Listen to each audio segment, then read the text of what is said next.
Hello everyone. Let us learn how to draw a simple comic head. When you draw a comic head for the first time, begin with a circle. Later, draw two guidelines through the circle.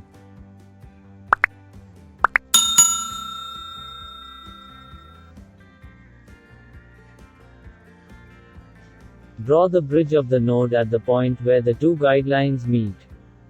The eyes rest on top of the horizontal line and the eyebrows above them.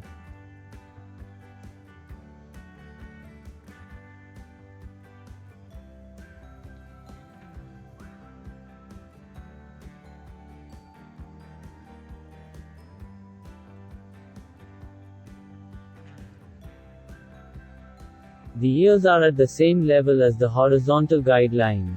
Draw a mouth below the nose.